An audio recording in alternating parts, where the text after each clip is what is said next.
नमस्कार दोस्तों, मैं आपका दोस्त महेश डांगरा आज फिर एक नई कहानी के साथ आपके सामने हाजिर हूं।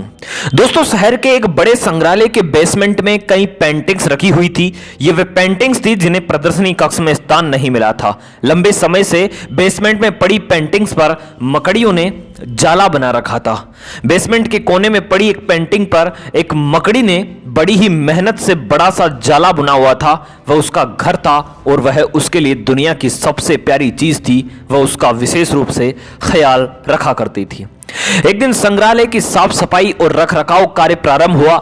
इस प्रक्रिया में बेसमेंट में रखी कुछ चुनिंदा पेंटिंग्स को म्यूजियम के प्रदर्शनी कक्ष में रखा जाने लगा। यह देख संग्रहालय के बेसमेंट में रहने वाली कई मकड़ियां अपना जाला छोड़ अन्यत्र चली गई, लेकिन कोने की पेंटिंग्स की पकड़ी ने अपना जाला नहीं छोड़ा। उसने सोचा कि सभी पेंटिंग्स को तो प्रदर्शनी कक्ष में नहीं ले जाया जाएगा, हो सकता है इस पेंटिंग को भी न ले जाया जाए। कुछ समय बीतने के बाद बेसमेंट से और अधिक पेंटिंग्स उठाई जाने लगी, लेकिन तब भी मकड़ी ने सोचा कि ये मेरे रहने की सबसे अच्छी जगह है, इससे बेहतर जगह मुझे कहाँ मिल पाएगी। वह अपना घर छोड़ने को तैयार नहीं थी, इसीलिए उसने अपना जाला नहीं छोड़ा।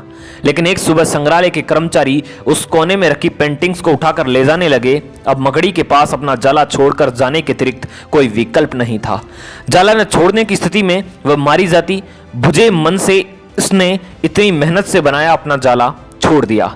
संग्रहालय से बाहर निकलने के बाद वह कई दिनों तक इधर उधर भटकती रही। कई परेशानियों से उसे दो चार होना पड़ा। वह बड़ी दुखी रहा करती थी कि उसका खूबसूरत घर भगवान ने उससे छीन लिया और उसे इस मुसीबत में ढकेल दिया।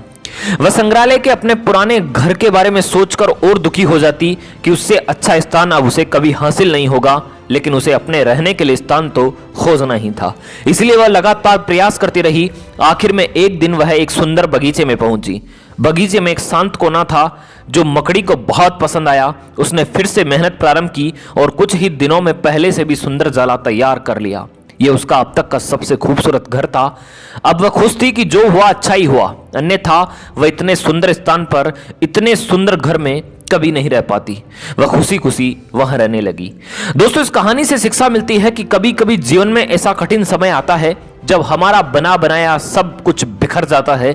यह हमारा व्यवसाय, नौकरी, घर परिवार या रिश्ता कुछ भी हो सकता है। ऐसी परिस्थिति में हम अपनी किस्मत को कोसने लगते हैं या भगवान से शिकायतें करने लग जाते हैं, लेकिन वास्तव में कठिन परिस्थितियां हमारे हौसले की परीक्षा है।